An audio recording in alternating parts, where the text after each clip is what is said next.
ಶ್ರೀ ಗುರುಭ್ಯೋ ನಮಃ ಪರಮಗುರುಭ್ಯೋ ನಮಃ ಶ್ರೀಮದಾನಂದತೀರ್ಥ ಭಗವತ್ಪಾದಾಚಾರ್ಯ ಗುರುಭ್ಯೋ ನಮಃ. ಹರಿ ಓಂ. ನಾರಾಯಣಾಯ ಪರಿಪೂರ್ಣಗುಣಾರ್ಣವಾಯ ವಿಶ್ವೋದಯಸ್ಥಿತಿಲಯೋನ್ನಿಯತಿಪ್ರದಾಯ ಜ್ಞಾನಪ್ರದಾಯ ವಿಬುಧಾಸುರಸೌಖ್ಯದುಃಖಸತ್ಕಾರಣಾಯ ವಿತತಾಯ ನಮೋ ನಮಸ್ತೆ. ಬುದ್ಧಿರ್ಬಲಂ ಯಶೋಧೈರ್ಯಂ ನಿರ್ಭಯತ್ವಂ ಅರೋಗತಾ ಅಜಾಡ್ಯಂ ವಾಕ್ಪಟುತ್ವಂಚ ಹನುಮತ್ಸ್ಮರಣಾತ್ ಭವೇತ್. ನೌಮಿನ್ಯಾಯ ಸುಧಾಧಿಕೃಜ್ಜಯ ಮುನೀನ್ ಶ್ರೀಪಾದರಾಟ್ಸನ್ಮಣೀನ್ ವ್ಯಾಸಾರ್ಯಾನ್ ವಿವಿಧಾಗಮಾಬ್ಧಿವಿಹರಾನ್ ಶ್ರೀವಾದಿರಾಜಾನಪಿ ವಂದೇ ಹಂಸವರಾನ್ ರಘುತ್ತಮಗುರುನ್ ವೈದಗ್ಧ್ಯವಾರಾಂ ನಿಧೀನ್ ಶ್ರೀ ಸತ್ಯವ್ರತ ರಾಘವೇಂದ್ರ ಮುನಿಪಾನ್ ಸದ್ಬೋಧ ಸಧ್ಯಾನಪಾನ್ ಸತ್ಯಾಭಿಜ್ಞಕರಾಬ್ಜೋತ್ಥಾನ್ ಪಂಚಾಶದ್ವರ್ಷಪೂಜಕಾನ್ ಸತ್ಯ ಪ್ರಮೋದತೀರ್ಥಾರ್ಯಾನ್ ನೌಮಿನ್ಯಾಯ ಸುಧಾರತಾನ್. ಬಂಧುಸ್ತ್ವಂ ಗುರುರಿಷ್ಟದೈವತಮಿತಿ ತ್ವತ್ಪಾದ ಪಂಕೇರುಹಂ ಪ್ರಾಪ್ತಂ ಮಾಂ ಪರಿಪಾಲಯೇತಿ ಸತತಂ ಯಾಚೇ ನಿಬದ್ಧಾಂಜಲಿಃ. ಚಿತ್ತಂ ಮದ್ಗುಣದೋಷಚಿಂತನ ವಿಧೋ ನೂನಂ ಮನಾಂಗ್ ಮಾ ಕೃತಾಃ ಶ್ರೀ ಸತ್ಯಾತ್ಮಗುರೋ ತ್ವದಂಘ್ರಿಯುಗಲಂ ಹಿತ್ವಾ ನ ಮೇ ಸದ್ಗತಿಃ. ಆಪಾದಮೌಲಿಪರ್ಯಂತಂ ಗುರುಣಾಂ ಆಕೃತಿಂ ಸ್ಮರೇತ್ ತೇನ ವಿಘ್ನಾಃ ಪ್ರಣಶ್ಯಂತಿ ಸಿದ್ಧ್ಯಂತಿ ಚ ಮನೋರಥಾಃ. ಸಮಾಶ್ರಯೇತ್ ಗುರುಂ ಭಕ್ತ್ಯಾ ಮಹಾವಿಶ್ವಾಸಪೂರ್ವಕಂ ನಿಕ್ಷಿಪೇತ್ ಸರ್ವಭಾರಾಂಶ್ಚ ಗುರೋ ಶ್ರೀಪಾದ ಪಂಕಜೇ. ಶ್ರೀ ಗುರುಭ್ಯೋ ನಮಃ. ಹರಿ ಓಂ.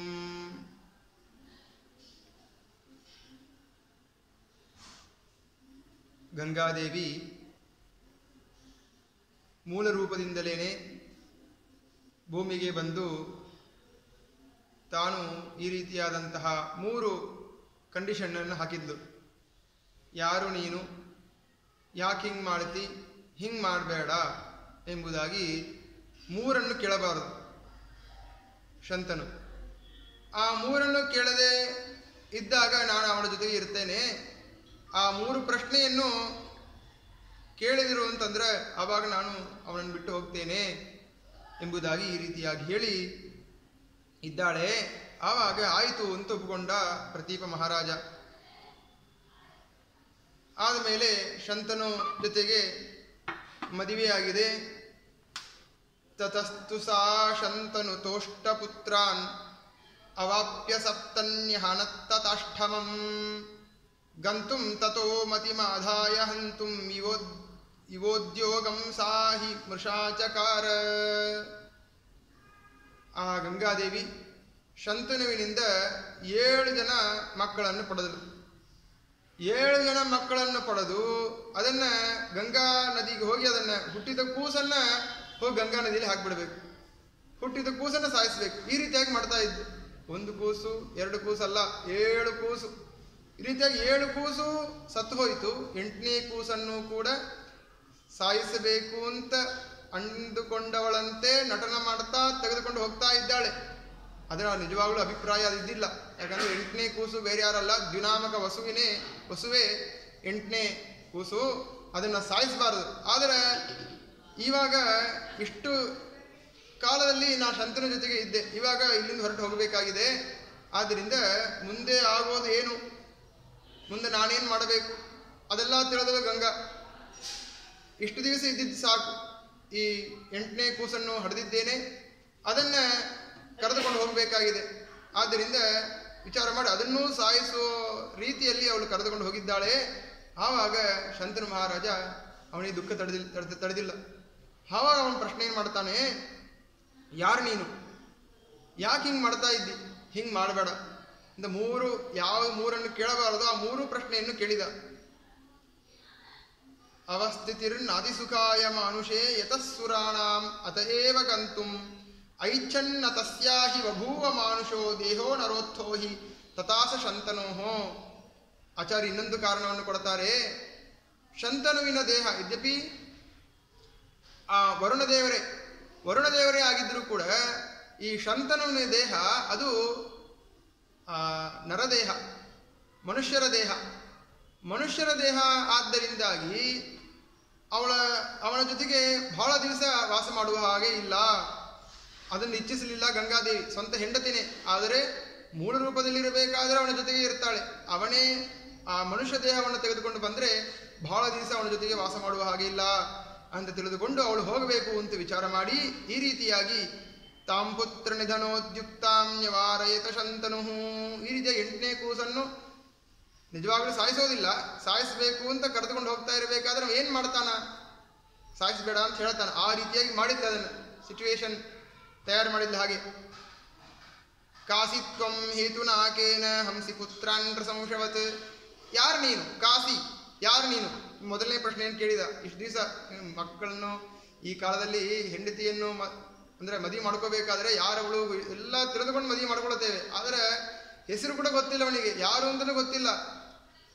ಮೊದಲನೇ ಪ್ರಶ್ನೆ, 7 ಕೂಸು ಹಡೆದ ಮೇಲೆ 8ನೇ ಕೂಸನ್ನು ಸಾಯಿಸ್ಲಿಕ್ಕೆ ಹೋಗಬೇಕಾದರೆ ಶಂತನು ಮಹಾರಾಜ ಪ್ರಶ್ನೆ ಮಾಡ್ತಿರೋದು, ಕಾಸಿ ಯಾರು ನೀನು, ಯಾಕೆ ಹಿಂಗೆ ಮಾಡ್ತಾ ಇದ್ದಿ? ನೋಡ್ಲಿಕ್ಕೇನೋ ರೂಪಂ ಸ್ವರವರ ಸ್ತ್ರೀನಾ, ದೇವತಾ ಸ್ತ್ರೀ ಇದ್ದಂತೆ ಇದ್ದೀಯಾ, ದೇವತಾ ಸ್ತ್ರೀಯರು ಇಂತಹ ಕೆಲಸವನ್ನು ಮಾಡೋದಿಲ್ಲ, ಆದರೆ ನೀ ಯಾಕೆ ಆ ಮನುಷ್ಯರನ್ನು ಸಾಯಿಸಿ ಅದರಿಂದಲೇನೆ ಸುಖವನ್ನು ಪಡ್ತಾ ಇರ್ತಾರಲ್ಲ ಅಂತಹ ಜನರಂತೆ ನೀನು ಈ ಮಕ್ಕಳನ್ನೆಲ್ಲ ಸಾಯಿಸ್ತಾ ಇದ್ದಿ, ಯಾವ ಕಾರಣ? ಕಾಸಿತ್ವಂ ಹೇತುನಾಕೇನ, ಯಾವ ಕಾರಣದಿಂದ ಈ ರೀತಿಯಾಗಿ ಮಾಡ್ತಾ ಇದ್ದಿ? ಹಂಸಿ ಪುತ್ರಾನ್ ಪ್ರಶಂಸವತ್ ರೂಪಂ ಸುರವರ ಸ್ತ್ರೀಣಾಂ ತವತೇನ ಪಾಪಕಂ, ಆದರೆ ನೀ ಈ ರೀತಿಯಾಗಿ ಮಾಡ್ತಾ ನೋಡಿದ್ರೆ ನಿಮಗೆ ಪಾಪ ಅಂತೂ ಬರೋದಿಲ್ಲ, ಅದು ನಿಶ್ಚಿತ. ಅದಕ್ಕೆ ಕಾರಣ ಏನು? ಭವೇತ್ ಕರ್ಮತ್ತದೀಯಂ ತನ್ಮಹತ್ ಕಾರಣ ಮಾತ್ರ ಹಿ, ಏನು ಅದಕ್ಕೆ ಕಾರಣ? ಈ ರೀತಿಯಾಗಿ ಮಾಡಬೇಡ, ಯಾಕೆ ಈ ಕೂಸುಗಳನ್ನ ಸಾಯಿಸ್ತಾ ಇದ್ದಿ ಅಂತ ಆ 3 ಪ್ರಶ್ನೆಯನ್ನ ಶಂತನು ಮಹಾರಾಜ ಈ ರೀತಿಯಾಗಿ ಗಂಗಾದೇವಿಯ ಸಮ್ಮುಖದಲ್ಲಿ ಪ್ರಶ್ನೆಯನ್ನು ಕೇಳಿದಾಗ ಆವಾಗ ಗಂಗಾದೇವಿ ನಡೆದಂತಹ ಎಲ್ಲ ವೃತ್ತಾಂತವನ್ನು ಹೇಳಿದ್ದಾಳೆ. ಇತೀರಿತಾ ವದತ್ ಸರ್ವಂ ಪ್ರಯೌ ಚ ಸುರಾಪಗ, ಈ ರೀತಿಯಾಗಿ ಹಿಂದೆ ಇವರೆಲ್ಲ 8 ಜನ ಅಷ್ಟವಸುಗಳು, ವರಾಂಗಿ ದ್ಯುನಾಮಕ ವಸುವಿನ ಹೆಂಡತಿ ವರಾಂಗಿ, ಅವಳ ಸ್ನೇಹಿತಳಾಗಿರತಕ್ಕಂತಹ ರಾಜನ ಹೆಂಡತಿ, ಅವಳು ಚೆನ್ನಾಗಿರಬೇಕು ಅಂತೇಳಿ ಆ ವಸಿಷ್ಠರ ಕಾಮಧೇನು ಏನಿದೆ ನಂದಿನಿ, ಅದನ್ನು ಅಪಹಾರ ಮಾಡಲಿಕ್ಕೆ ಎಲ್ಲರೂ ಬಂದಿದ್ದಾರೆ. ಆವಾಗ ಈ ರೀತಿಯಾಗಲ್ಲ, ಅವರ ಈ ದ್ಯುನಾಮಕ ವಸುವಿಗೆ ಸಹಕಾರರಾದವರು 7 ಜನ, ಆದ್ದರಿಂದ ಅವರು ಬಹಳ ಪಾಪ ಮಾಡಿಲ್ಲ, ಆದ್ದರಿಂದ ಹುಟ್ಟಿದ ತಕ್ಷಣ ಅವರನ್ನು ಸಾಯಿಸಿದೆ. ಆದರೆ ಇವನಿಗೆ ಹೆಂಡತಿ ಮಾತನ್ನು ಕೇಳಿ ಆ ಅಪಹರಣ ವಿಷಯದಲ್ಲಿ ಇವನ ಪ್ರವರ್ತನ ಆದ್ದರಿಂದ ಇವನು ಚಿರಕಾಲವಾಗಿ ಭೂಮಿಯಲ್ಲಿ ಇರಬೇಕು, ಆದ್ದರಿಂದ ಇವನನ್ನು ಕರೆದುಕೊಂಡು ಹೋಗ್ತೇನೆ ಅಂತ ಹೇಳಿ ಆ ಹುಟ್ಟಿದಂತಹ ಆ ವ್ಯಕ್ತಿಯನ್ನ, ದೇವವ್ರತಾಚಾರ್ಯರನ್ನ ಕರೆದುಕೊಂಡು ಗಂಗಾದೇವಿ ತಾನು ತಮ್ಮ ಲೋಕಕ್ಕೆ ಹೋಗಿದ್ದಾಳೆ. ಆವಾಗ ಆಚಾರ್ಯರು ನಿರ್ಣಯವನ್ನು ಕೊಡ್ತಾರೆ, ನಧರ್ಮೋ ದೇವತಾನಾಂ ಹಿ ಜ್ಞಾತವಾಸಶ್ಚಿರಂ ದೃಶು. ಸರಿ, ಗಂಗಾದೇವಿ ಏನೋ ಇದೆಲ್ಲ ನಡೆದ ವೃತ್ತಾಂತವನ್ನು ಹೇಳಿದ್ರು, ಯಾಕೆ ಈ ರೀತಿಯಾಗಿ ಕಂಡೀಷನ್ ಹಾಕಿದೆ ಅದೆಲ್ಲ ಹೇಳಿದರು, ಆ ಕಾರಣದಿಂದ ಈ ರೀತಿಯಾದಂತಹ ಕಂಡೀಷನ್ ಆಯಿತು.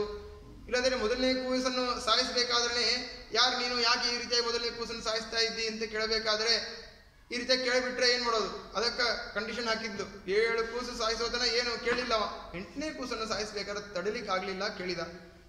ಸರಿ, ಅದಾದ್ಮೇಲೆ ಹೊರಟು ಹೋಗ್ಬಿಟ್ಲು. ಯಾಕೆ ಹೊರಟು ಹೋದ್ಲು ಅವಳು ಅಂತಂದ್ರೆ ಅದಕ್ಕೆ ಆಚಾರ್ಯರು ಹೇಳ್ತಾರೆ, ನಧರ್ಮೋ ದೇವತಾನಾಂ ಹಿ ಜ್ಞಾತವಾಸಶ್ಚಿರಂ ದೃಶು. ದೇವತೆಗಳದೊಂದು ನಿಯಮ, ತಾನು ಯಾರು ಭೂಮಿಯಲ್ಲಿ ಅವತಾರ ಮಾಡ್ತಾರೆ, ಭೂಮಿಯಲ್ಲಿ ಅವತಾರ ಮಾಡಿ ತಾನು ಯಾರು ಅಂತ ತಿಳಿದು ಬಿಟ್ರೆ ಬಹಳ ದಿವಸ ಅವರು ಭೂಮಿಯಲ್ಲಿ ವಾಸ ಮಾಡೋದಿಲ್ಲ, ಹೊರಟು ಹೋಗ್ಬಿಡ್ತಾರೆ ಮತ್ತೆ ದೇವಲೋಕಕ್ಕೆ. ಕಾರಣಾದೇವ ಹಿ ಸುರಾಹ ದೃಶುವಾಸಂ ಪ್ರಕುರ್ವತೆ. ಏನೋ ಒಂದು ಭೂಮಿಯಲ್ಲಿ ಸುಮ್ಮನೆ ಅವರು ಮನುಷ್ಯ ಜನ್ಮದಿಂದ ಅವತಾರ ಮಾಡೋದೇ ಇಲ್ಲ. ನಾವೆಲ್ಲ ಈ ಜೂಪಿಸಿತವಾದಂತಹ ಪ್ರಾಣಿಗಳನ್ನು ಹೇಗೆ ನೋಡುತ್ತೇವೆ, ನಾಯಿ, ಹಂದಿ ಇತ್ಯಾದಿಗಳನ್ನು, ಹಾಗೆ ಮನುಷ್ಯರ ದೇಹ ಅಂತಂದ್ರೆ ಹಾಗೆ ನೋಡ್ತಾರೆ ಅವರು. ಏನೋ ಒಂದು ಕಾರಣದಿಂದ, ಶಾಪವೋ ಏನೋ ಒಂದು ಕಾರಣದಿಂದ ಭೂಮಿಯಲ್ಲಿ ಅವರು ಮನುಷ್ಯರಾಗಿ ಅವತಾರ ಮಾಡುತ್ತಾರೆ, ಮನುಷ್ಯರ ಜೊತೆಗೆ ವಾಸ ಮಾಡುತ್ತಾರೆ. ಕಾರಣಾಪಗಮೇ ಯಾಂತಿ ಧರ್ಮೋಪ್ಯೇಷಾಂ ತಥಾವಿಧ. ಆ ಕಾರಣ ಬಂದ ಕಾರಣ ಮುಗಿತು, ಕೆಲಸ ಮುಗಿತು ಅಂತಂದ್ರೆ ಅವರು ಮರುಕ್ಷಣದಲ್ಲಿ ಭೂಮಿಯಲ್ಲಿ ಇರೋದಿಲ್ಲ, ದೇವಲೋಕಕ್ಕೆ ಹೋಗಿಬಿಡುತ್ತಾರೆ. ಹಾಗೆ ಗಂಗಾದೇವಿ ಸಾಕ್ಷಾತ್ತಾಗಿ ಮನುಷ್ಯರ ದೇಹವನ್ನು ತೆಗೆದುಕೊಂಡು ಬಂದಿರಲಿಲ್ಲ, ಸಾಕ್ಷಾತ್ತಾಗಿ ಮೂಲ ರೂಪದಿಂದಲೇ ಬಂದಿದ್ಲು. ಇವಾಗ ಏನು ಕಾರಣ ಇತ್ತು ಅಂತಂದ್ರೆ ಈ ರೀತಿಯಾಗಿ ಅವರೆಲ್ಲ ಬಂದು ಪ್ರಾರ್ಥನೆ ಮಾಡಿಕೊಂಡ್ರು, ನಾವೆಲ್ಲ ಹುಟ್ಟುತ್ತೇವೆ, 7 ಜನ ನಮ್ಮನ್ನು ಸಾಯಿಸ್ರಿ ಅಂತ ಹೇಳಿದಾಗ ಅವರನ್ನು ಸಾಯಿಸ್ಲಿಕ್ಕಾಗಿ ಮತ್ತೆ ಈ ದೇವವ್ರತಾಚಾರ್ಯರನ್ನು ಹುಟ್ಟಿಸ್ಲಿಕ್ಕಾಗಿ ಅವಳು ಬಂದಿದ್ದು ಶಂತನುವಿನ ಸಂಪರ್ಕವನ್ನು ಮಾಡಿ ಆ 8 ಜನರನ್ನು ಹುಟ್ಟಿಸಿದ್ದಾಯಿತು. ಇನ್ನು ಭೂಮಿಯಲ್ಲಿರುವ ಕಾರಣ ಇಲ್ಲ. ಆದ್ದರಿಂದ ತನ್ನ ಲೋಕಕ್ಕೆ ತಾನು ಹೋಗಿದ್ದಾಳೆ. ಅದೃಶ್ಯತ್ವಂ ಅಸಂಸ್ಪರ್ಶಃ ಹ್ಯಸಂಭಾಷಣಮೇವ ಚ ಸುರೈರಪಿ ನೃಜಾತೈಸ್ತು ಗುಹ್ಯಧರ್ಮೋ ದಿವೌಕಸಾಂ. ದೇವತೆಗಳ ಧರ್ಮ, ಅವರ ಸ್ವಭಾವ ಏನು, ಸ್ವಭಾವ ಧರ್ಮ ಏನು ಅಂತಂದ್ರೆ ಆಚಾರ್ಯ ಹೇಳ್ತಾರೆ, ಅದೃಶ್ಯತ್ವಂ, ಯಾರಿಗೂ ಕಾಣಿಸಿಕೊಳ್ಳುವುದಿಲ್ಲ. ಅದೃಶ್ಯತ್ವಂ ಅಸಂಸ್ಪರ್ಶಃ, ಒಬ್ಬರನ್ನ ಅವ್ರು ಮುಟ್ಟೋ, ಅವರ ಸ್ಪರ್ಶ ಗೊತ್ತಾಗೋದಿಲ್ಲ, ಅವ್ರ ಕಣ್ಣಿಗೆ ಕಾಣಿಸೋದಿಲ್ಲ. ಹ್ಯಸಂಭಾಷಣಮೇವ ಚ, ಅವರು ನಮ್ಮ ಜೊತೆಗೆ ಮಾತಾಡಿಸೋದಿಲ್ಲ. ಈ ರೀತಿಯಾಗಿ ಅವರ ಸ್ವಭಾವ ಗುಹ್ಯವಾಗಿರೋದು ಅಂತಹದ್ದು ದೇವತೆಗಳು. ಆದ್ದರಿಂದ ಇವಳು ಈ ರೀತಿಯಾಗಿ ಭೂಮಿಯಲ್ಲಿ ಬಂದು ಅವತಾರ ಮಾಡಿದ್ಲಲ್ಲ, ಮೂಲ ರೂಪದಿಂದ ಬಂದಿದ್ದಾಳೆ. ಬಂದರೂ ಕೂಡ ಕೆಲಸ ಆದಮೇಲೆ ಕಾರಣ ಪಮೆ ಅಂತಿ, ಕಾರಣ ಒಂದು ಕೆಲಸ ಆಯಿತು. ಕೆಲಸ ಆದ ತಕ್ಷಣ ಹೊರಟು ಹೋಗಿದ್ದಾಳೆ ಮಗಳನ್ನು ಕರೆದುಕೊಂಡು. ಅತಸ್ಸಾ ವರುಣಂ ದೇವಂ ಪೂರ್ವಭರ್ತಾರಮಪ್ಯಂ ನೃಜಾತಂ ಶಂತನುಂ ತ್ಯಕ್ತ್ವಾ ಪ್ರೇಯೋ ವರುಣಾಲಯಂ. ಈ ರೀತಿಯಾಗಿ ಅವಳು ಆ ಶಂತನುವನ್ನು ಬಿಟ್ಟು ವರುಣನ ದೇವರ ಆಲಯ ವರುಣಲೋಕಕ್ಕೆ, ಅಲ್ಲಿ ಒಂದು ಮೂಲ ರೂಪದಿಂದ ವರುಣದೇವರು ಇದ್ದೇ ಇರ್ತಾರೆ, ಆದ್ದರಿಂದ ವರುಣಲೋಕಕ್ಕೆ ತಾನು ಹೋಗಿದ್ದಾಳೆ. ಸುತಂ ಅಷ್ಟಮಮಾದಾಯ ಭರ್ತುರೇವಾಪ್ಯನುಜ್ಞೆಯ, ಆ ಗಂಡನ ಆಜ್ಞೆಯಿಂದ ಈ 8ನೇ ಕೂಸನ್ನು ನಾನು ಕರೆದುಕೊಂಡು ಹೋಗ್ತೇನೆ, ಚೆನ್ನಾಗಿ ಬೆಳೆಸ್ತೇನೆ ಅಂತ ಹೇಳಿ ಆ ದೇವವ್ರತಾಚಾರ್ಯರನ್ನ ಕರೆದುಕೊಂಡು ಹೋಗಿ ಮೊದಲಿಗೆ ಬೃಹಸ್ಪತ್ಯಾಚಾರ್ಯರ ಹತ್ರ ಅಧ್ಯಯನಕ್ಕೆ ಬಿಡುತ್ತಾಳೆ. ನಾವೆಲ್ಲ ಅಧ್ಯಯನ ಮಾಡ್ತೇವೆ. ಎಷ್ಟು ವರ್ಷ ಮಾಡ್ಬೋದು? ಮಹಾ ಅಂತಂದ್ರೆ 12 ವರ್ಷ, ಇನ್ನೂ ಭಾಳ ಅಂತಂದ್ರೆ 15 ವರ್ಷ, 16 ವರ್ಷ, ಆಮೇಲೆ ನಮ್ಮ ಮನೆಗೆ ನಾವೆಲ್ಲ ಬಂದ್ಬಿಡ್ತೇವೆ. ಆದರೆ ದೇವವ್ರತಾಚಾರ್ಯರು ಎಷ್ಟು ವರ್ಷ ಅಧ್ಯಯನ ಮಾಡಿದರು ಅಂತಂದರೆ 525 ವರ್ಷ ಅಧ್ಯಯನ ಮಾತ್ರ. 525 ವರ್ಷ ಕೇವಲ ಅಧ್ಯಯನವನ್ನು ಮಾಡಿದ್ದಾರೆ. ಅದರ ಲಿಸ್ಟನ್ನು ಆಚಾರ್ಯ ಕೊಡ್ತಾರೆ.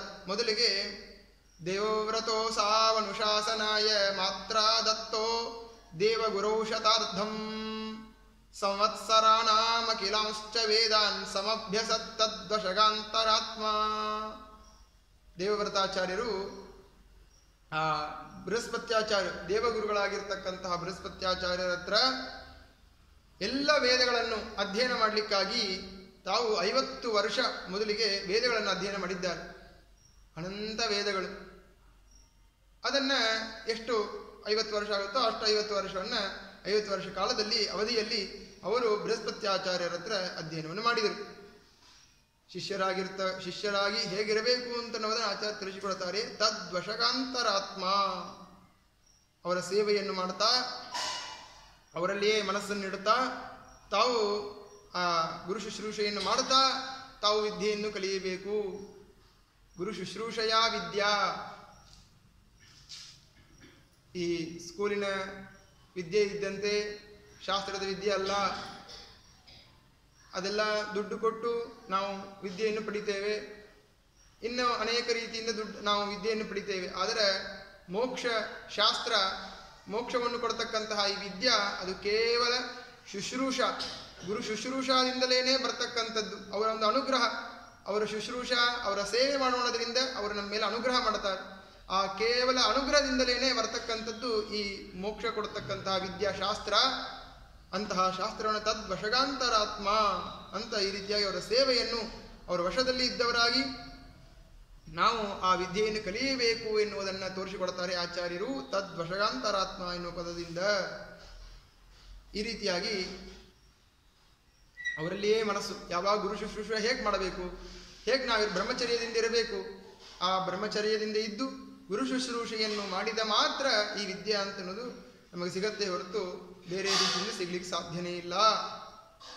ತತಶ್ಚ ಮಾತ್ರ ಜಗತಾಂ ಗರೀಯಸ್ಯನಂತ ಪಾರೇಖಿಲ ಸದ್ಗುಣರ್ಣವೇ ರಾಮೇ ಭೃಗೂಣಾಂ ಅಧಿಪೇ ಪ್ರದತ್ತ ಶುಶ್ರಾವ ತತ್ವಂಚ ಶತಾರ್ಧ ವರ್ಷಂ. 50 ವರ್ಷ ವೇದಾಧ್ಯಯನವಾಯಿತು. ಅದಾದ ಮೇಲೆ 50 ವರ್ಷ ಬ್ರಹ್ಮಸ್ವರೂಪವನ್ನು, ಹರಿಸ್ವರೂಪ ಪ್ರತಿಪಾದಕವಾದಂತಹ ಶಾಸ್ತ್ರವನ್ನು ಕಳೀಲಿಕ್ಕಾಗಿ ಯಾರ ಹತ್ರ ಬಿಟ್ಟಿದ್ದಾಳೆ ಅಂತಂದರೆ ಸಾಕ್ಷಾತ್ ಸರ್ವೋತ್ತಮನಾಗಿರ್ತಕ್ಕಂತಹ, ಸರ್ವದೋಷ ದೂರನಾಗಿರ್ತಕ್ಕಂತಹ ಆ ಪರಶುರಾಮ ದೇವರ ಹತ್ರ ತಾನು 50 ವರ್ಷ ಆ ಶಾಸ್ತ್ರಾಧ್ಯಯನವನ್ನು ಮಾಡಿದ್ದಾರೆ. ರಾಮೇ ಭೃಗೂಣಾಂ ಅಧಿಪೇ, ಆ ಭಾರ್ಗವರಾಮ ಅಂತಂದರೆ ಪರಶುರಾಮ ದೇವರು, ಆ ಪರಶುರಾಮ ದೇವರಲ್ಲಿ 50 ವರ್ಷ ಶಾಸ್ತ್ರದ ಅಧ್ಯಯನಕ್ಕಾಗಿ ಬಿಟ್ಟಿದ್ದಾಳೆ. 100 ವರ್ಷ ಆಯಿತು. ಅದಾದ ಮೇಲೆ ಸಪಂಚವಿಂಶತ್ ಪುನರಬ್ಧಕಾನಾಂ ಅಸ್ತ್ರಾಣಿ ಚಾಭ್ಯಾಸ ಪದೇರ್ಭೃಗೂಣಾಂ. ಅದಾದಮೇಲೆ 25 ವರ್ಷ ಅಸ್ತ್ರಗಳನ್ನು ಕಳೀಲಿಕ್ಕಾಗಿ ಆ ಪರಶುರಾಮ ದೇವರ ಹತ್ರ ಅಸ್ತ್ರಗಳನ್ನು ಕಳೆದಿದ್ದಾರೆ. ಹಾಗಾಗಿ 125 ವರ್ಷ ಆಯಿತು. ಅದಾದಮೇಲೆ ಮತ್ತೆ ಕರೆದುಕೊಂಡು ಬಂದಿದ್ದಾಳೆ. ಈ ರೀತಿಯಾಗಿ 125 ವರ್ಷ. ಅದರಲ್ಲಿ ಏಕದೇಶವೂ ನಮ್ದಲ್ಲ. ಅಂತಹ ಅಷ್ಟು ಅಧ್ಯಯನ ಮಾಡಿದ್ದಾರೆ ಅವರು. ಮಾತ್ರ ಸಮಾನೀಯ. ಆವಾಗ ತಾಯಿ ಕರೆದುಕೊಂಡು ಬಂದು ತನ್ನ ಹತ್ರ ಇಟ್ಟುಕೊಂಡಾಗ ಒಂದು ಸಲ ಏನಾಗತ್ತೆ ಅಂತಂದರೆ, ಶಂತನು ಮಹಾರಾಜ ತಾನು ಬೇಟೆಗೆ ಹೋಗ್ತಾನೆ. ಬೇಟೆಗೆ ಹೋಗ್ತಾ ಇರಬೇಕಾದ್ರೆ ಭಾಳ ನೀರಡಿಕೆ ಆಗತ್ತೆ. ನೀರಡಿಕೆ ಆಗ್ತಾ ಇರಬೇಕಾದ್ರೆ ನೀರು ಕುಡಿಬೇಕು. ಸರಿ, ಗಂಗಾ ನದಿ ಪಕ್ಕದಲ್ಲಿದೆ, ನೀರನ್ನು ಕುಡಿಯೋಣ ಅಂಥೇಳಿ ಗಂಗಾ ನದಿ ಹತ್ರ ಹೋದರೆ ಗಂಗಾ ನದಿಯಲ್ಲಿ ನೀರಿಲ್ಲ. ಆಶ್ಚರ್ಯ ಆಗಿಬಿಡ್ತಾವನಿಗೆ ಒಂದೇ ಸಲ. ಏನು ಬೇರೆ ಬೇರೆ ನದಿಯಲ್ಲಿ ನೀರಿಲ್ಲ ಅಂತಂದ್ರೆ ಸರಿ ಅನ್ಬೋದು, ಆದರೆ ಗಂಗಾ ನದಿಯಲ್ಲೇ ನೀರಿಲ್ಲ ಅಂತಂದ್ಮೇಲೆ ಏನು ಆಶ್ಚರ್ಯ ಅಂತೇಳಿ ಎಲ್ಲಿಂದ ಗಂಗಾ ನದಿ ನಿಂತಿದೆ ಅದನ್ನು ಹುಡುಕೊಂಡು ಹೋದ. ವ್ರಜನ್ ಮೃಗಾರ್ತಿ ತ್ರಿಷಿತೋ ವಿಲೋಕಯನ್ ಗಂಗಾ ಮತೋಯಾಮ್ ಅಭವತ್ ಸುವಿಸ್ಮಿತಃ. ಆವಾಗ ಹುಡುಕೊಂಡು ಹೋದಾಗ ಒಬ್ಬರು ತನ್ನ ಶರಪಂಜರದಿಂದ ಆ ಗಂಗಾ ನದಿಯನ್ನು ನಿಂದಿರಿಸಿದ್ರು. ಅದನ್ನು ನೋಡಿದ, ಬಹಳ ಆಶ್ಚರ್ಯ ಆಯಿತು. ಏನಪ್ಪ, ಬಾಣಗಳಿಂದ ಯಾವ ವಸ್ತುವನ್ನು ಬೇಕಾದ್ರೂ ಮುಂದೆ ಬರಲಾಂಗ ಮಾಡ್ಲಿಕ್ಕೆ ಬಿಡ್ಬೋದು, ಆದರೆ ನೀರನ್ನು ಅಷ್ಟು ಫೋರ್ಸನ್ನು ತಡೆಯಲಿಕ್ಕೆ ಆಗೋದಿಲ್ಲ. ಆ ಬ್ರಿಡ್ಜ್ ಹೊಡ್ಕೊಂಡು ಬಂದ್ಬಿಡ್ತದೆ. ಅದಕ್ಕೆ ಬಹಳ ಕೆಲವೊಂದು ಕಡೆ ತಾವೇ ಓಪನ್ ಮಾಡಿ ಬಿಟ್ಬಿಡ್ತಾರೆ ನೀರನ್ನು ಬ್ರಿಡ್ಜ್ನಲ್ಲಿ. ಯಾಕೆ ಅಂತಂದರೆ ಆ ಒಂದು ಭಾಗಗಳನ್ನು ಓಪನ್ ಮಾಡಿಲ್ಲ ಅಂತಂದರೆ ಆ ಬ್ರಿಡ್ಜೇ ಕೆಳಗೆ ಬಿಡುವ ಪ್ರಸಂಗ ಬರುತ್ತೆ. ಆದ್ದರಿಂದ ಅದು ಹೊಡಿಲಿಕ್ಕೆ ಮುಂಚೆ ನಾವು ಬಿಟ್ಬಿಟ್ರೆ ಒಂದು ಹಾದಿಯಿಂದ ಆ ನೀರು ಮುಂದೆ ಹರ್ಕೊಂಡು ಹೋಗುತ್ತೆ ಅಂಥೇಳಿ ಭಾಳ ನೀರು ತುಂಬಿಬಿಟ್ರೆ ಆ ಒಂದು ಭಾಗವನ್ನು ಓಪನ್ ಮಾಡಿ ಬಿಟ್ಬಿಡ್ತಾರೆ. ಅಂಥದ್ದನ್ನು ನೀರನ್ನು ಯಾವತ್ತು ತಡೆ ಹಿಡಿಲಿಕ್ಕೆ ಆಗೋದಿಲ್ಲ. ಅಂಥ ನೀರನ್ನು ಬಾಣಗಳಿಂದ ತಡೆ ಹಿಡಿದಿದ್ದಾರೆ ಒಬ್ಬ ವ್ಯಕ್ತಿಗಳು. ನೋಡಿದ ಆಶ್ಚರ್ಯ ಆಯಿತು. ಏನಪ್ಪ, ಬಾಣಗಳಿಂದ ನೀರನ್ನು ತಡೆ ಹಿಡಿಯೋದಂದ್ರೆ ಏನದು ಅಂತ ಹೇಳಿ, ಕ್ರೀಡಂತಮಸ್ತ್ರೇಣ ಬಭೂವ ಸೋಪಿ ಕ್ಷಣಾದ ದೃಶ್ಯ ಪಿತೃದರ್ಶನಾದನು. ಇವರು ನೋಡಿದ 2ನೇ ಕ್ಷಣದಲ್ಲಿ ಆ ವ್ಯಕ್ತಿ ಅದೃಶ್ಯ. ಅತ್ಯಂತ ಆಶ್ಚರ್ಯ ಆಯಿತು. ಯಾರಿದು? ಆ ವ್ಯಕ್ತಿ ನೋಡಲೇಬೇಕು ಅಂತ. ಮೀಮಾಂಸಮಾನಂ ತಮವಾಪ ಗಂಗಾ ಸುತಂ ಸಮಾದಾಯ ಪತಿಂ ಜಗಾದ ಚ. ಆವಾಗ ಗಂಗಾದೇವಿ ಮತ್ತೆ ಪ್ರತ್ಯಕ್ಷಳಾಗಿ ತನ್ನ ಮಗ ದೇವವ್ರತಾಚಾರ್ಯರು ಅವರನ್ನು ಕರೆದುಕೊಂಡು ಬಂದು ಅವಾಗ ಹೇಳ್ತಾಳೆ, ಅಯಂ ಸುತಸ್ತೆ ಪರಮಾಸ್ತ್ರವೇತ್ತ ಸಮರ್ಪಿತೋ ವೀರ್ಯವಲೋಪಪನ್ನ. ಬೇರೆ ಯಾರಲ್ಲ, ನೀವು ನೋಡಿದ್ದು ನಿಮ್ಮ ಮಗ ದೇವವ್ರತಾಚಾರ್ಯರೇ. ಅವರೇ ಗಂಗೆಯಲ್ಲಿ ಆಟಾಡ್ತಾ ಇದ್ದಿದ್ದು. ಶರಪಂಜರದಿಂದ ನದಿಯನ್ನು ನಿಂದಿರಿಸಿ ಅವರೇ ಕ್ರೀಡಾ ಮಾಡ್ತಾ ಇದ್ದಿದ್ದು, ಬೇರೆ ಯಾರಲ್ಲ. ಇವರು ಸಾಮಾನ್ಯರಲ್ಲ. ಪರಮಾಸ್ತ್ರವೇತ್ತ, ಅಸ್ತ್ರವನ್ನು ತಿಳಿದಿದ್ದಾರೆ, ತತ್ವವನ್ನು ತಿಳಿದಿದ್ದಾರೆ, 125 ವರ್ಷ ಅಧ್ಯಯನ ಆಗಿದೆ ಅಂತ ಈ ರೀತಿಯಾಗಿ ತನ್ನ ಮಗನನ್ನು ತನ್ನ ಗಂಡನಿಗೆ ಒಪ್ಪಿಸಿದಳು. ಮತ್ತು ಇನ್ನೊಂದು ಮಾತನ್ನು ಹೇಳ್ತಾಳೆ, ಇವರು ಅಣ್ಣಂದರಲ್ಲ, ಅವರವರ ಲೋಕಕ್ಕೆ ಹೋಗಿದ್ದಾರೆ. ಸ್ವಾಂ ಸ್ಥಿತಿಮೇವ ಯಾತಾಹ ಹರೇ ಪದಾಂಬೋಜ ಸುಪಾವಿತೇ ಜಲೆ ತನೂರ್ಮದಿಯೇ ಪ್ರಣಿದಾಯ ತಸ್ಮಾನ್ ತನ್ಮಾಶುಶೋಣೇನ ಚ ಮೋದಮಾನಃ. ಆ 7 ಜನರನ್ನು ನೆನೆಸ್ಕೊಂಡು ಕಷ್ಟಪಡಬೇಡ್ರಿ. ಏನೋ ದೈವ ಅವರು ಈ ರೀತಿಯಾಗಿ ಹುಟ್ಟಿ ಸಾಯಬೇಕು ಅಂತಿತ್ತು, ಸತ್ತು ಹೋದರು ಆ ಗಂಗಾ ನದಿಯಲ್ಲಿ. ಅದರಿಂದ ಅವರನ್ನು ನೆನೆಸ್ಕೊಂಡು ದುಃಖ ಪಡಬೇಡ್ರಿ. ಇವರೇನು ಇದ್ದಾರೆ, ಭಾರಿ ಅಸ್ತ್ರವನ್ನು ತಿಳಿದಿದ್ದಾರೆ, ತತ್ವವನ್ನು ತಿಳಿದಿದ್ದಾರೆ, ಇವರನ್ನ ಇಟ್ಕೊಂಡು ನೀವು ಸಂತೋಷ ಪಡ್ರಿ ಅಂಥೇಳಿ ಆ ಮಗಳನ್ನ ಆ ಶಂತನು ಮಹಾರಾಜನಿಗೆ ಕೊಟ್ಟಿದ್ದಾಳೆ ಗಂಗಾದೇವಿ. ಈ ರೀತಿಯಾಗಿ ತನ್ನ ಮಗನನ್ನು ಕರೆದುಕೊಂಡು ರಾಜ್ಯಕ್ಕೆ ಬಂದು ಬಹಳ ಸಂತೋಷದಿಂದಿದ್ದಾನೆ. ಏನು, ರಾಜನಿಗೆ ಮಕ್ಕಳಾದ್ರೇ ಸಂತೋಷ, ತತ್ರಾಪಿ ಬುದ್ಧಿವಂತಿದ್ರೆ ಇನ್ನು ಸಂತೋಷ. ಅದರಲ್ಲಿ ಕೂಡ 125 ವರ್ಷ ಅಧ್ಯಯನ. ಬೇರೆ ಯಾರ ಹತ್ರ ಅಲ್ಲ, ಪರಶುರಾಮ ದೇವರ ಹತ್ರ, ಬೃಹಸ್ಪತ್ಯಾಚಾರ್ಯರ ಹತ್ರ. ಸಾಕ್ಷಾತ್ ಸರ್ವೋತ್ತಮನಾಗಿರ್ತಕ್ಕಂಥ ದೇವರೇ ಗುರುಗಳಾಗಿ ಇದ್ದಾರೆ ಇವರಿಗೆ. ಅಂತಹ ವ್ಯಕ್ತಿಗಳನ್ನ ಮಗನಾಗಿ ಪಡೆಯೋದಂತನ್ನೋದು ಇನ್ನೆಷ್ಟು ಸಂತೋಷದ ವಿಷಯ. ಆದ್ದರಿಂದ ಬಹಳ ಸಂತೋಷದಿಂದ ಅವನಿಗೆ ಯುವರಾಜ್ಯದಲ್ಲಿ ಪಟ್ಟಾಭಿಷೇಕ ಮಾಡಿದರು. ರಾಜಾಭಿಷಿಚ್ಯಾತ ಸ ಯೌವರಾಜ್ಯೇ ಮುಮೋದ ತತ್ ಸದ್ಗುಣ ತರ್ಪಿತೋ ಭೃಶಂ. ಅವರ ಸದ್ಗುಣಗಳಿಂದ, ದೇವವ್ರತಾಚಾರ್ಯರ ಸದ್ಗುಣಗಳಿಂದ ಬಹಳ ಸಂತೋಷವನ್ನು ಪಟ್ಟಿದ್ದಾರೆ ಆ ಶಂತನು ಮಹಾರಾಜ.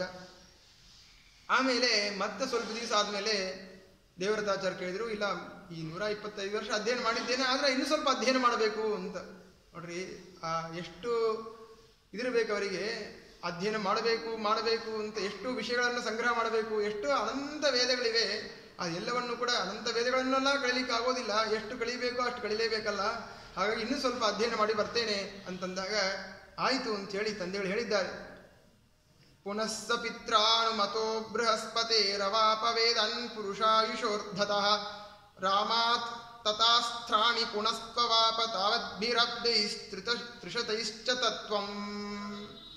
ಮತ್ತು 50 ವರ್ಷ ವೇದಗಳನ್ನು ಬೃಹಸ್ಪತ್ಯಾಚಾರ್ಯರ ಹತ್ರ ಕಲಿತು, ಮತ್ತೆ ಆ ಪರಶುರಾಮ ದೇವರಿಂದ 25 ವರ್ಷ ಅಸ್ತ್ರಗಳನ್ನು, 325 ವರ್ಷ ತತ್ವವನ್ನು, ಹರಿಸ್ವರೂಪ ಪ್ರತಿಪಾದಕವಾದಂತಹ ಶಾಸ್ತ್ರವನ್ನು ಕಲಿತಿದ್ದಾರೆ. ಅಸ್ತ್ರ ಸ್ವಲ್ಪ ಕಾಲದಲ್ಲಿ ಕಲಿತು ಬಿಡ್ಬೋದು, ಆದರೆ ಶಾಸ್ತ್ರ ಅದು ಅಗಾಧ ಸಮುದ್ರ ಇದ್ದ ಹಾಗೆ, ಎಷ್ಟು ವರ್ಷಗಳಾದರೂ ಕೂಡ ಇನ್ನು ವಿಷಯಗಳು ಮುಗಿಯೋದಿಲ್ಲ. ಅಂತಹ ಮತ್ತು 325 ವರ್ಷ ಆ ಶಾಸ್ತ್ರಾಧ್ಯಯನವನ್ನು ಮಾಡಿ ಒಟ್ಟಾರೆ 525 ವರ್ಷ ಅವರ ಅಧ್ಯಯನದ ಕಾಲ ಎನ್ನುವುದನ್ನು ಆಚಾರ್ಯರು ನಿರ್ಣಯ ಮಾಡಿ ಹೇಳುತ್ತಾರೆ. ಈ ರೀತಿಯಾಗಿ 525 ವರ್ಷ ಅಧ್ಯಯನವನ್ನು ಮಾಡಿ ಸರ್ವವಿತ್ವಂ ಸಮವಾಪ್ಯ, ಸರ್ವಜ್ಞರಾದರು, ಸರ್ವಜ್ಞ ಕಲ್ಪರಾಗಿ ಸರ್ವವಿತ್ವಂ ಸಮವಾಪ್ಯ ರಾಮಾತ್ ಸಮಸ್ತ ವಿದ್ಯಾಧಿಪತಿರ್ಗುಣಾರ್ಣವಾತ್ ಪಿತುಃ ಸಮೀಪಂ ಸಮವಾಪ್ಯ ತಂಚ ಶುಶ್ರೂಷಮಾಣ ಪ್ರಮೋದ ವೀರ. ಈ ರೀತಿಯಾಗಿ ಆ 525 ವರ್ಷ ಅಧ್ಯಯನವನ್ನು ಮಾಡಿಕೊಂಡು ತಂದೆಗಳ ಹತ್ರ ಪುನಃ ಬಂದು ಅವರು ತಂದೆಗಳ ಸೇವೆಯನ್ನು ಮಾಡ್ತಾ ಸಂತೋಷದಿಂದ ಇದ್ದಾರೆ. ಇದು ಆ ದೇವವ್ರತಾಚಾರ್ಯರ ಒಂದು ಅವರ ಅಧ್ಯಯನದ ಕಾಲ ನಿರ್ಣಯವನ್ನು ಮಾಡಿಕೊಟ್ರು. ಅವರು ಯಾರು ಏನು ಎಂತನ್ನೋದೆಲ್ಲ ಆಚಾರ್ಯರು ನಿರ್ಣಯ ಮಾಡಿಕೊಟ್ರು. ಇನ್ನು ಮುಂದೆ ಅವರ ಸಮಾನ ವಯಸ್ಕರು ಯಾರು ಅಂತನ್ನೋದನ್ನು ಪಟ್ಟಿ ಮಾಡಿ ಹೇಳ್ತಾರೆ ಆಚಾರ್ಯರು. ಯದೈವ ಗಂಗಾ ಸುಶ್ವೇಷ್ಟಮಂ ಸುತಂ ತದೈವ ಜಾತೋ ಮೃಗಯಾಂಸ ಶಂತನು ಶರದ್ವತೋ ಜಾತಮಪಶ್ಯದುತ್ತಮಂ ವನೇ ವಿಸೃಷ್ಟಂ ಮಿಥುನಂ ತ್ವಯೋ ನಿಜಂ. ಯಾವಾಗ ಆ ಶಂತನು ಬೇಟೆಗೆ ಹೋಗಿದ್ನೋ ಆವಾಗ ಏನಾಯಿತು ಅಂತಂದರೆ, ಶರದ್ವಾನ್ ಅಂತ ಒಬ್ಬ ಋಷಿಗಳು, ಆ ಋಷಿಗಳು ಏನು ಮಾಡಿದರು ಅಂತಂದರೆ ಅವರ ರೇತಸ್ಕರಣವಾಯಿತು. ಊರ್ವಶಿಯನ್ನು ನೋಡಿದರು. ದದರ್ಶ ಸಹಸೋರ್ವಶೀಂ, ಆ ಊರ್ವಶಿಯನ್ನು ನೋಡಿ ಆ ರೇತಸ್ಕರಣವಾದಾಗ ಆ ಹುಲ್ಲು ಮೇಲೆ ಶರಸ್ತಂಭದಲ್ಲಿ ಬಿದ್ದಿದೆ. ಆ ಶರಸ್ತಂಭದಲ್ಲಿ ಏನೇ 2 ಕೂಸು ಆಯಿತು. ನೋಡ್ರಿ, ಭಗವಂತ ಹುಟ್ಟಿಸಬೇಕು ಅಂತ ವಿಚಾರ ಮಾಡಿದಾಗ ಹೆಂಗಾರು ಹುಟ್ಟಿಸ್ತಾನೆ. ಆಚಾರ್ಯ ಹೇಳ್ತಾರೆ, ಅಯೋ ನಿಜಂ, ಗಂಡನಿಂದ ಹೆಂಡತಿಯಲ್ಲಿ ಹುಟ್ಟಿದ ಮಕ್ಕಳಲ್ಲ ಅವರು. ಯಾರು? ಕೃಪಾಚಾರ್ಯರು, ಕೃಪಿ, ಅವರಿಬ್ಬರು ಕೂಡ ಆ ಪುರುಷರಿಂದ ಸ್ತ್ರೀಯಲ್ಲಿ ಹುಟ್ಟಿದಂತಹ ಮಕ್ಕಳಲ್ಲ. ಆ ರೇತಸ್ಕರಣವಾಗಿ ಶರಸ್ತಂಭದಲ್ಲಿ ಬಿದ್ದಾಗ ಅಲ್ಲಿಯೇ 2 ಕೂಸಾಯಿತು. ಭಗವಂತ ಆ ರೀತಿಯಾದಂತಹ ಸೃಷ್ಟಿಯನ್ನು ಮಾಡಿದ್ದಾನೆ. ಯಾರ ಅಪೇಕ್ಷೆಯೂ ಇಲ್ಲ ಭಗವಂತನಿಗೆ, ಸ್ವತಂತ್ರ, ಹೇಗೆ ಬೇಕಾದ್ರೆ ಸೃಷ್ಟಿಯನ್ನು ಮಾಡಬಹುದು. ಅಘಟಿತ ಘಟನಾ ಸಾಮರ್ಥ್ಯ ಅಂದರೆ ಇದೆ ನೋಡ್ರಿ.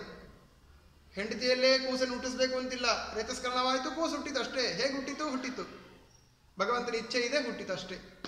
ಈ ರೀತಿಯಾಗಿ ಅವರು ಹುಟ್ಟಿದ್ದಾರೆ. ಮಿಥುನಂ, 2 ಕೂಸು ಹುಟ್ಟಿತು, ಒಂದು ಗಂಡು ಒಂದು ಹೆಣ್ಣು. ಅದಕ್ಕೇನು ಹೆಸರಿಡಬೇಕು ಅಂತ ವಿಚಾರ ಮಾಡಿದಾಗ ಪಾಪ ಕೃಪಾ ಬಂತವನಿಗೆ. ಇವಾಗ ಕೂಸು ಅವರು ಬಿಟ್ಟು ಹೋಗ್ಬಿಟ್ರು, ಆ ಕೂಸನ್ನು ನೋಡ್ಕೊಳ್ಳೋರು ಯಾರು ಅಂತ ಕರೆದುಕೊಂಡು ಬಂದ ಇವ. ತನ್ನ ಕೃಪೆಗೆ ವಿಷಯರಾದವರಿಬ್ಬರು. ಆದ್ದರಿಂದ ಕೃಪಾಯಾ ವಿಷಯವು ಯತಃ, ತನ್ನ ಕೃಪಾಗೆ, ಕೃಪಾ ಅಂದರೆ ದಯ. ಪಾಪ ಇವ್ರನ್ನ ಬಿಟ್ಟು ಹೋಗ್ಬಿಟ್ರಲ್ಲ, ಹಂಗಂತೇಳಿ ಅವ್ರನ್ನ ಕರೆದುಕೊಂಡ್ಬರ್ಬೇಕು ರಾಜ್ಯಕ್ಕೆ ಅಂತ ಅವ್ರನ್ನ ಕರೆದುಕೊಂಡ್ಬಂದ್ರು. ತನ್ನ ಕೃಪಾ ದಯಾಕ್ಕೆ ವಿಷಯರಾದಿರವರಿಬ್ಬರು. ಆದ್ದರಿಂದ ಅವರಿಗೆ ಕೃಪಾ ಅಂತ, ಕೃಪಃ ಕೃಪಿ ಅಂಥೇಳಿ ಕೃಪಾಚಾರ್ಯರು ಕೃಪಿ ಅಂತ ಹೆಸರನ್ನು ಮಾಡಿದ. ವಿಷ್ಕಂಭೋ ಯಾರವರು ಅಂತಂದ್ರೆ ಆಚಾರ್ಯ ಹೇಳ್ತಾರೆ, ವಿಷ್ಕಂಭೋ ನಾಮ ರುದ್ರಾಣಾಂ ಭೂಭಾರ ಹರಣೀಂಗತಾಂ ಹರೇ ಪ್ರಾಪ್ತುಂ ತಥಾ ತಾರಾ ಭಾರ್ಯಾಯಾ ಹಿ ಬೃಹಸ್ಪತೇ.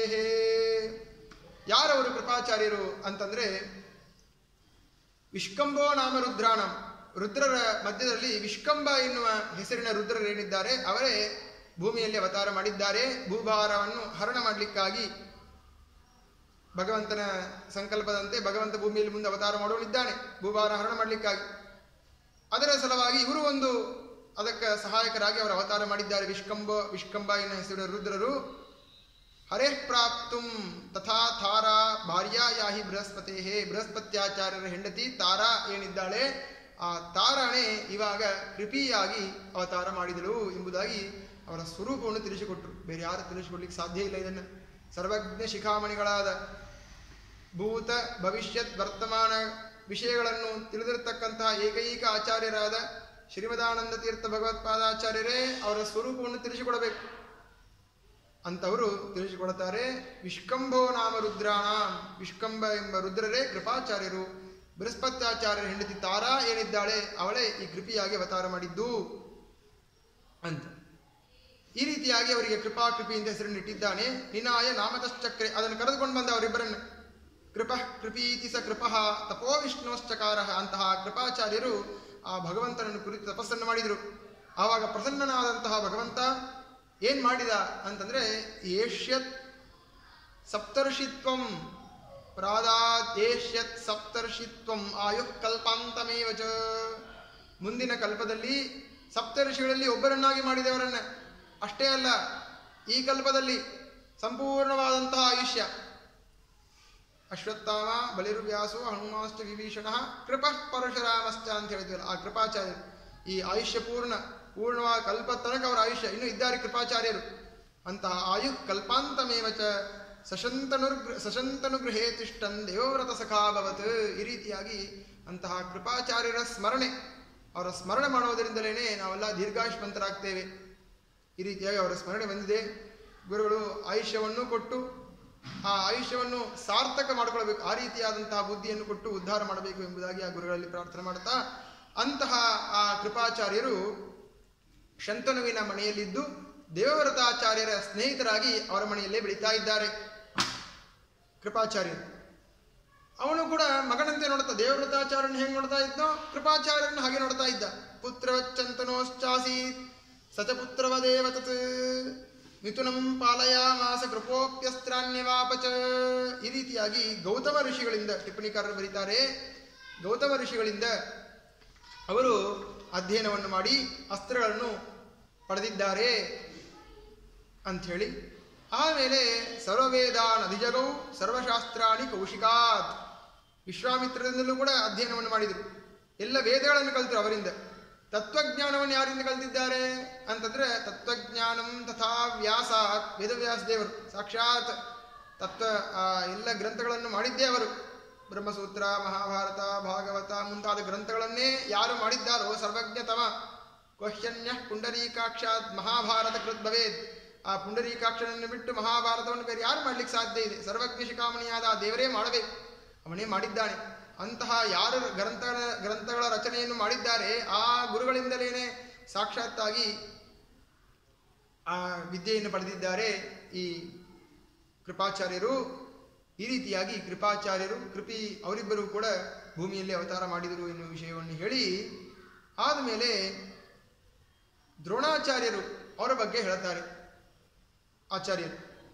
ಯದಾ ಹಿ ಜಾತಸ್ಯ ಕೃಪಸ್ತದೈವ ಬೃಹಸ್ಪತೆ ಸೂನುರಗಾಚ್ಚ ಗಂಗಾಂ ಸ್ನಾತುಂ ಘೃತಾಚೀಂ ಸದದರ್ಶ ತತ್ರ ಶ್ಲತದ್ದುಕೂಲಾಂ ಸುರವರ್ಯ ಕಾಮಿನೀಂ.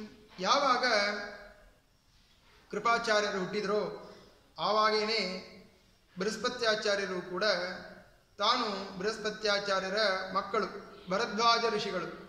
ಆ ಭರದ್ವಾಜ ಋಷಿಗಳು ಗಂಗಾ ತೀರದಲ್ಲಿ ಘೃತಾಚಿಯನ್ನು ನೋಡಿ ಅವರ ರೇತಸ್ಕರಣವಾಗಿದೆ. ಅಲ್ಲಿಯೂ ಕೂಡ ರೇತಸ್ಕರಣವಾದಾಗ ಅವರೊಂದು ದೊಣ್ಣೆಯಲ್ಲಿ ಹಾಕಿದ್ದಾರೆ, ದ್ರೋಣದಲ್ಲಿ ಹಾಕಿದರು. ಆ ದೊಣ್ಣೆಯಲ್ಲೇ ಕೂಸು ಹುಟ್ಟಿತು.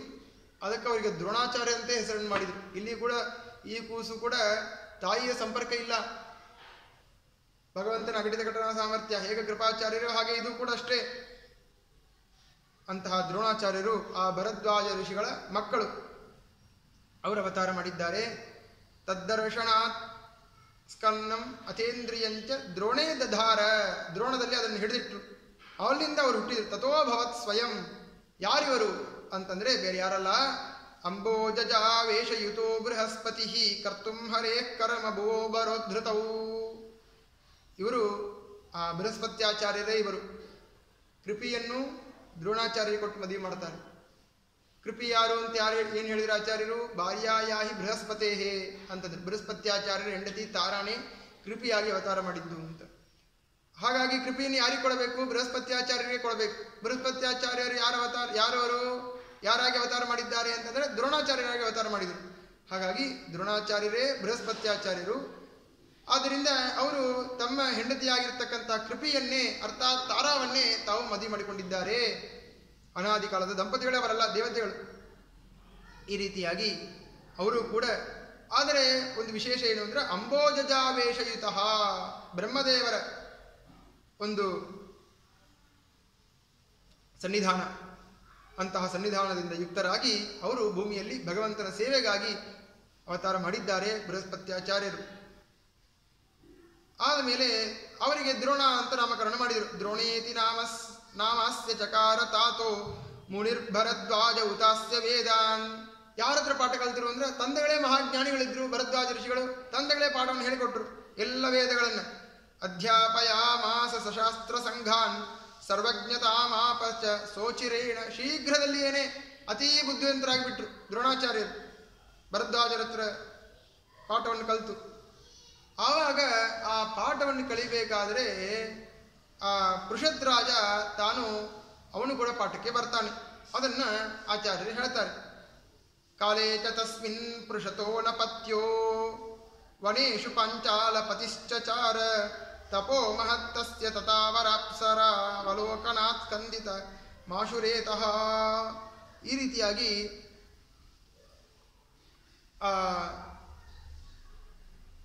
ಪೃಷದ್ರಾಜನು ಕೂಡ ಆವಾಗ ಬಂದಿದ್ದಾನೆ, ದೃಪದ ರಾಜ. ಆವಾಗ ಏನಾಯಿತು ಅಂತಂದರೆ ಅವನು ಯಾರು, ಅವನು ಯಾಕೆ ದೃಪದ ಅಂತ ಹೆಸರು ಬಂತು ಅಂತಂದರೆ ಆಚಾರ್ಯ ಹೇಳ್ತಾರೆ, ಪದೇ ಧೃತತ್ವಾ ದೃಪದಾ ವಿಧೇಯ. ಅವನು ಕೂಡ ರೇತಸ್ಕರಣವಾದಾಗ ಆ ತಂದೆಯಾದವನು ಕಾಲಿನಿಂದ ತಿಕ್ಕಿದ, ಅಲ್ಲಿಂದ ಹುಟ್ಟಿ ಬಂದರು ಅವರು. ಏನು ವಿಚಿತ್ರ ನೋಡ್ರಿ, ಒಂದೊಂದು ಆ ಜನ್ಮವು ಕೂಡ ಅತ್ಯಂತ ವಿಚಿತ್ರ. ಓಂ ಜನ್ಮಾದ್ಯಸೇತಃ ಓಂ. ಅದರಿಂದ ಅತ್ಯಂತ ವಿಚಿತ್ರವಾದಂತಹ ಜನ್ಮಗಳನ್ನು ಭಗವಂತ ಕೊಡ್ತಾನೆ. ಈ ರೀತಿಯಾಗಿ ಆಗಿದೆ. ಅಂತಹ ದೃಪದ ರಾಜನ ಅವತಾರವಾಗಿದೆ. ಯಾರವನು ಅಂತಂದ್ರೆ ಉಹೂತು ನಾಮ್ನಾ ಸ ವಿರಿಂಚ ಗಾಯಕೋ ನಾಮ್ನಾವಹೋಯೋ ಮರುತಾಂ ತದಂಶಯುಕ್. ಉಹು ಗಂಧರ್ವ, ಆವಹ ಎನ್ನುವ ಮರುತ್ತಿನ ಅಂಶದಿಂದ ಕೂಡಿದಂತಹ ಅವನು ತಾನು ದೃಪದರಾಗಿ ಅವತಾರ ಮಾಡಿದ್ದಾನೆ. ಅವನು ಕೂಡ ಸದ್ರೋಣತ್ರಾತಾತ್ ಸಮವಾಪ ವೇದಾನ್ ಅಸ್ತ್ರಾಣಿ ವಿದ್ಯಾಶ್ಚ ತಥಾ ಸಮಸ್ತಾ.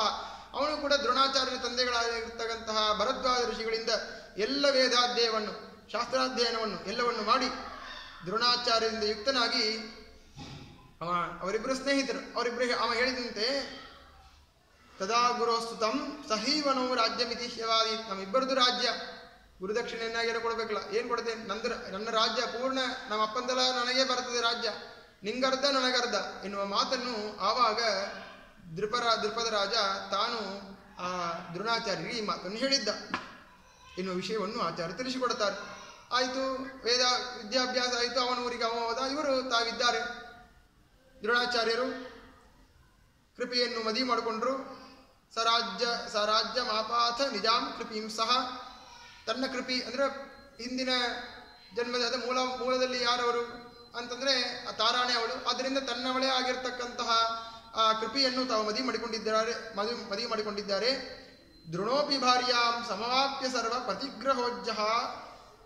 ಪ್ರತಿಗ್ರಹೋಜ್ಜಶ್ಚ ಪುರೇ ವಸತ್ ಸುಖಿ.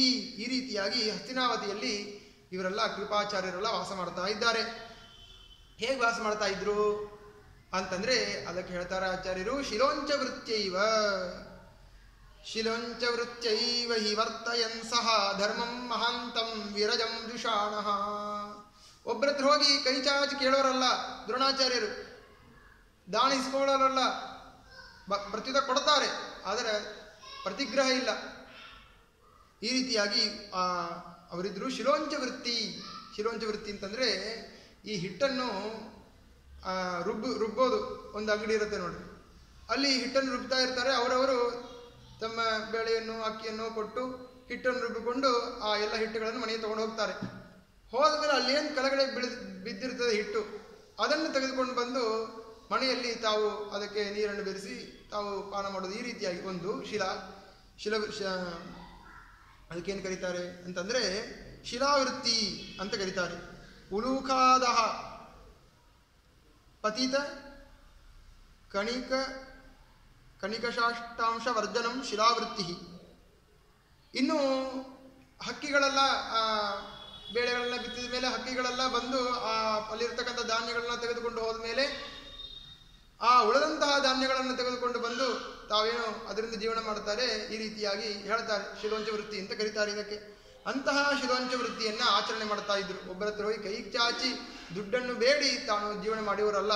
ಅಂತಹ ದ್ರೋಣಾಚಾರ್ಯರು ತಮ್ಮ ಧರ್ಮದಿಂದ ತಾವಿದ್ದಾರೆ ಅಂತ ಈ ರೀತಿಯಾಗಿ ಆ ದ್ರೋಣಾಚಾರ್ಯರ ಕಥೆಯನ್ನು ಈ ರೀತಿಯಾಗಿ ತಿಳಿಸಿಕೊಟ್ಟಿದ್ದಾರೆ ಶ್ರೀಮದ್ ಆನಂದ ತೀರ್ಥ ಭಗವತ್ ಪಾದಾಚಾರ್ಯರು. ಹಾಗಾಗಿ ದೇವವ್ರತಾಚಾರ್ಯರು ಮತ್ತು ದ್ರೋಣಾಚಾರ್ಯರು, ಕೃಪಾಚಾರ್ಯರು, ದ್ರುಪದ ರಾಜ ಇವರೆಲ್ಲ ಒಂದೇ ವಯಸ್ಸಿನವರು.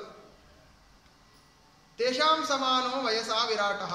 ಇವರಿಗೆ ವಯಸ್ಸಿನಲ್ಲಿ ಸಮಾನನಾಗಿರ್ತಕ್ಕಂಥವನು ವಿರಾಟ ರಾಜ.